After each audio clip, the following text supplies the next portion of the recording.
Il y a plusieurs élèves qui me posent la question, ouais, bon, on étudie ça, ça me plaît plus, ça me plaît moins, ça me plaît pas.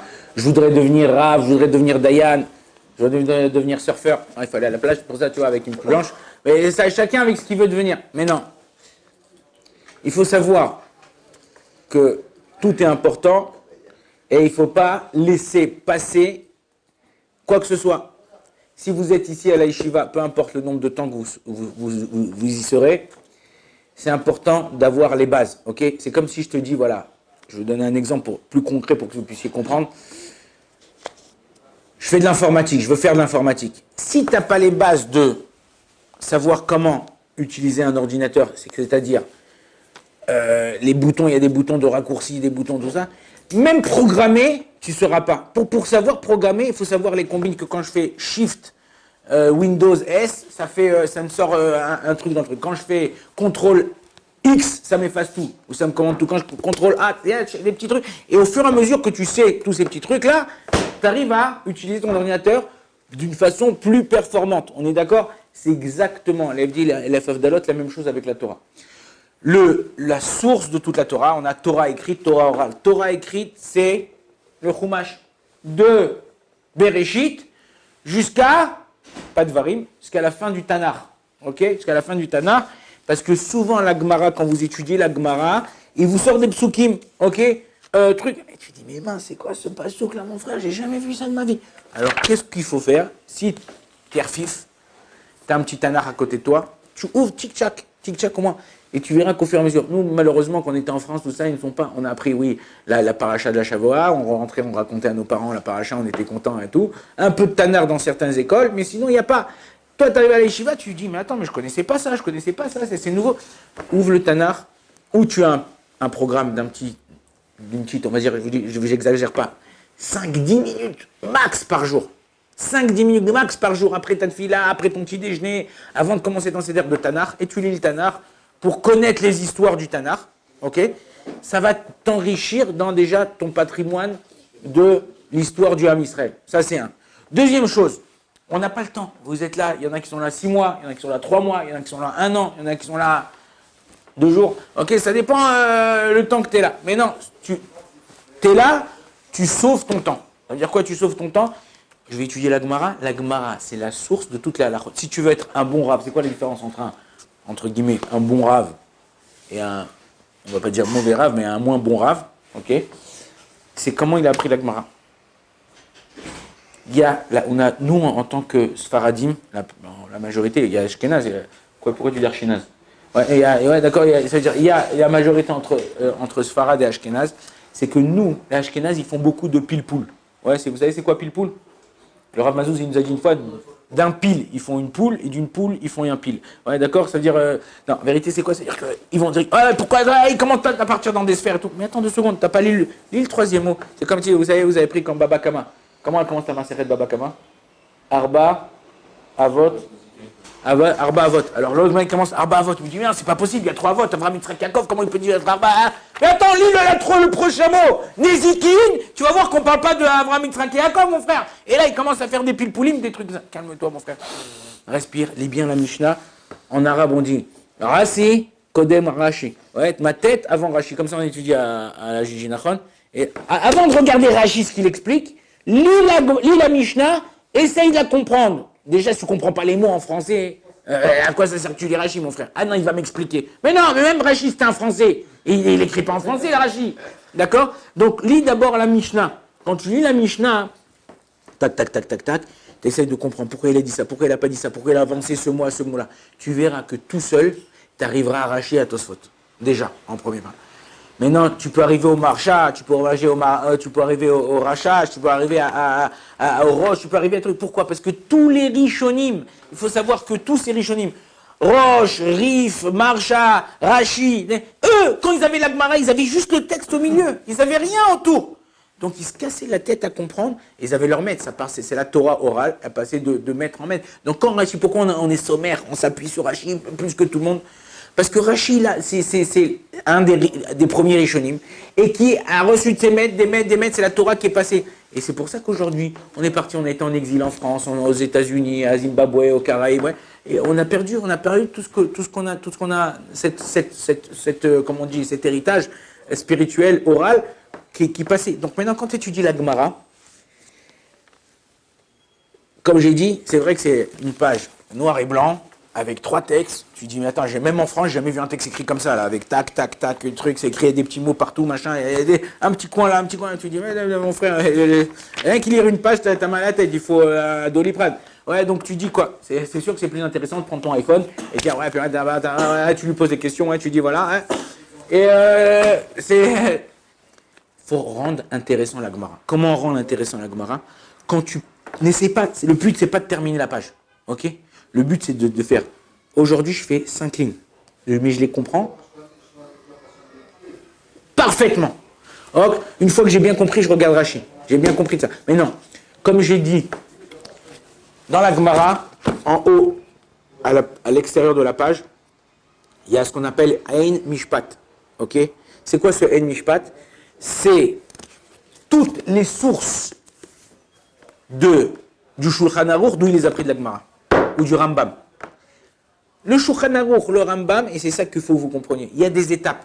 Si quand tu construis une maison, tu ne fais pas les bases, et sur les bases, tu fais couler le béton avec le fer, ok, et après sur ça, tu construis ta maison, imagine-toi une super belle maison construite, mais tu l'as construite déjà, tu as aplani le parterre, tu as fait couler du béton et tu as mis dessus.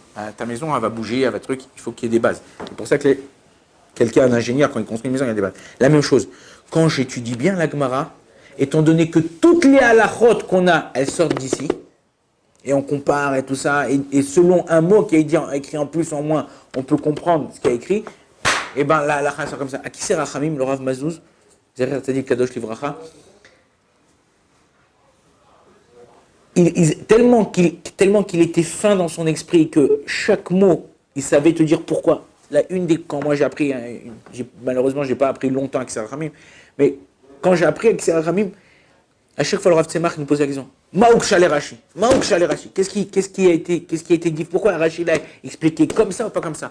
Il y a des fois des trucs plus difficiles que Rashi n'explique pas. Pourquoi Rashi l'explique? Rashi, il a écrit 3 pirouchim, un long, un court et un moyen. C'est pour ça que là, ce qu'on a, c'est le moyen. Il a pesé chaque mot pour pouvoir savoir, des fois, le Tosfot, il pose des questions sur la Gemara ou sur Rashi, mais Rashi, en un mot, qui te semble anodin, il t'a répondu à toute la couchette de Tosfot. Il faut juste savoir. À partir du moment, alors, pour rendre intéressant, qu'est-ce que tu peux faire? Parce qu'on n'a pas tout le temps pour parler de ça, mais pour rendre intéressant la Gemara, qu'est-ce que tu fais? À chaque fois que tu vois, donc le En Yaakov, c'est ce qui donne la source dans le Rambam et dans le Shulchan Aruch, il est mentionné par ici en général dans la Gemara par Aleph, Bet, Gimel, Dalet, et ça accompagne Aleph, Bet, Gimel, Dalet qui est en haut. Quand tu vois un Aleph, tu dis, ben tu sais quoi, viens, on va voir la halakha. Là-bas, il te dit comme ça, par exemple, on est dans Gitin Daf E. Là, il te dit Maï, même Yud Yud, ok, c'est Maïmonide, c'est le Rambam.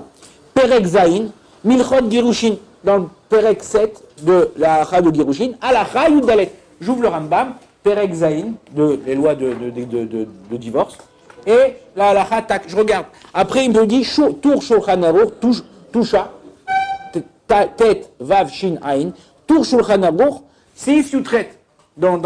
Après, il te dit Sham, c'est quoi? Regarde en haut, parce que dans la lettre Aleph, je te dis c'était quel siman. Alors, quand tu regardes en haut, tu vois, c'est Shulchan Aruch, Even, Aezer, c'est le Shulchan Aruch qui parle des mœurs.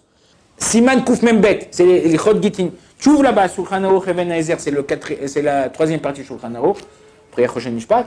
Siman Kouf Membet, tu ouvres, hop, quel séif, quel alinéa, et tu regardes Yudalet, tout ça dans le Haga, dans le Ramad. Tu verras que tu veux dire, purée, de là on a sorti la Gemara. Et en général, à chaque fois où ils mettent la lettre Aleph, Bet, Gimel, Dalet, à 90%, 99%, 90%, c'est ça la halakha. Donc tu peux savoir rien qu'en étudiant la halakha, sans ouvrir le Shulchan Aruch, c'est quoi la halakha? Quand il y a une marloquette, Abaye, Verava, tu vois que sur Abaye, il y a un Aleph ou un Bet, ça, en général, c'est ça la halakha. Quand tu te plonges dans la halakha, ta Gemara prend une autre proportion. Et si vous faites ça dans Gitin, apprenez, voilà, vous voulez halakha, les maaseh, savoir plus, tout ça. Prends ma Sechet Brachot.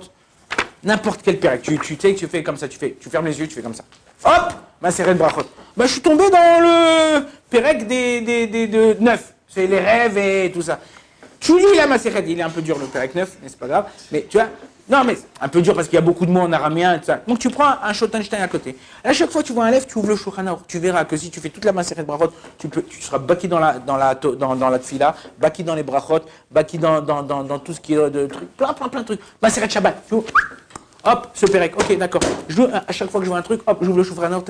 Tu verras que ta Gemara, déjà, tu vas la comprendre mieux. Et tu vas comprendre après comment le Shulchan Aruch il est arrivé à ça. Alors c'est vrai qu'il y a un livre, moi je pense qu'on ne peut pas éviter. Pendant des années, je pensais que oui, mais je me suis rendu compte que non. Et c'est quoi? C'est le Tour Bet Yosef. Okay, Arba Tourim. Shulchan Aruch, c'est un petit là, parce que j'aime bien le transporter un peu partout. Il y a, avant que le Shulchan Aruch il écrive le Shulchan Aruch, il a écrit un livre qui s'appelle le Bet Yosef. La maison de Yosef. C'est quoi Bet Yosef? Parce qu'il s'appelle Yosef Karo, Rabbi Yosef Karo. Bet Yosef, il a écrit, c'est quoi? Donc on expliquera demain, après dans le shiur, comment l'évolution de la Gemara. Tour Bet Yosef, c'est qui? C'est le fils de Rabbeinu Asher, qui est dans la Gemara. Dans la Gemara, il y a un commentateur, un des Rishonim, des Rishon, qui s'appelle Rabbeinu Asher. Rabbeinu Asher, il habitait en Europe de l'Est, et après il a été exilé en Espagne et au Maroc. Et c'est pour ça que les Marocains, ils ont beaucoup d'influence sur les psakim, sur les décisions de la halacha au niveau de Ashkenaz. Maintenant, il a écrit quoi? Le premier, on va dire le prototype du Shulchan Aruch ou du Bet Yosef, c'est le Tour. Le Tour, il a écrit comme ça des halachot avec qui dit quoi sur qui quoi dans la halacha. Le Bet Yosef, il est venu, il a dit maintenant, moi je vais écrire sur lui un livre qui va dire d'où il a pris ses sources. Est-ce que c'est la Gemara? Est-ce que c'est un Rishon? Est-ce que c'est d'où il a pris ses sources? Et il a basé son Shulchan Aruch, son Bet Yosef sur ça. Et après, parce que c'est dur le Bet Yosef, que tu vois, c'est un peu plus dur que la Gemara, tu vois, t'as trois lignes, il a écrit 100 pages, ok? Donc là, en général, ce qui est à l'intérieur, c'est le Bet Yosef, ce qui est à l'extérieur, c'est le Bar, ok? Beit Hadash, un autre commentateur, qui vient après le Bet Yosef en général, pas en général, qui vient après le Bet Yosef, et donc là il écrit toutes les sources. Une fois qu'il a écrit toutes les sources, comment il arrive à la Gemara, et à la Halacha, il nous a écrit le Shulchan Aruch, la table dressée, où tout est tac, tac, tac, quand tu viens Shabbat, il y a les assiettes là, les couverts là, les verres là, la même chose, il nous a fait un Shulchan Aruch pour pouvoir comprendre la Halacha. Baruch Adonai l'Olam, Amen, Amen.